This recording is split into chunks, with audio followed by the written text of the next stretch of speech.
మాకు తెలీదు, సంబంధం లేదు, గుర్తులేదు అంటూ నకిలీ మద్యం కేసులో అరెస్టైన జోగి సోదరుల సమాధానాలివి. విచారణలో కీలక ఆధారాలను ముందుంచిన ప్రశ్నించిన ఏమాత్రం నోరు విప్పలేదు. మాజీ మంత్రి జోగి రమేష్, అతని సోదరుడు రాము కస్టడీలో విచారణకు సహకరించలేదని తెలిసింది. 4 రోజుల పాటు నకిలీ మద్యం కేసులో సిట్ అధికారులు వీరిని కస్టడీకి తీసుకున్నారు.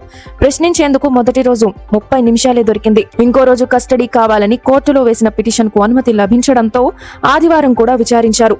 5 రోజుల విచారణ అనంతరం సాయంత్రం వైద్య పరీక్షలు చేయించి ఎక్సైజ్ కోర్టులో న్యాయాధికారి ఎదుట హాజరుపరిచారు. కస్టడీలో అడిగిన ప్రశ్నలు, నిందితుల సమాధానాలను పోలీసులు కోర్టులో సమర్పించారు. అనంతరం వారిని రిమాండ్కు తరలించాలని న్యాయాధికారి లెనిన్ బాబు ఆదేశించారు. దీంతో వీరిని నెల్లూరు కేంద్ర కారాగారానికి తరలించారు. కస్టడీలో పోలీసులు జనార్దనరావు, జగన్మోహనరావులతో ఆర్థిక, వ్యాపార, వ్యక్తిగత సంబంధాలపై ప్రశ్నలు అడిగారు. గతంలో వీరు కలిసున్న ఫోటోలను చూపించి వివరాలు అడిగిన జనార్దనరావు ఎవరో తెలియదని సమాధానమిచ్చారు.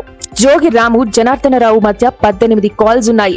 వీటి గురించి అడిగినా సరైన సమాధానం చెప్పలేదు. 2020లో జరిగిన యూపీఐ లావాదేవీలపై ప్రశ్నించినా తనకు గుర్తులేదని రాము జవాబిచ్చినట్లు సమాచారం. జోగి సోదరుల బ్యాంక్ స్టేట్మెంట్లను వారి ముందు ఉంచి పెద్ద మొత్తంలో నగదు ఎవరు, ఎందుకు జమ చేశారని ప్రశ్నించినా తెలియదని చెప్పారు. మీకు ఎందుకు ఇంత ఆదాయం వచ్చిందని అడిగినా సమాధానం లేదు. తనను నెల్లూరు నుంచి విజయవాడ జిల్లాకు జైలుకు మార్చాలని న్యాయాధికారిని జోగి రమేష్ కోరారు.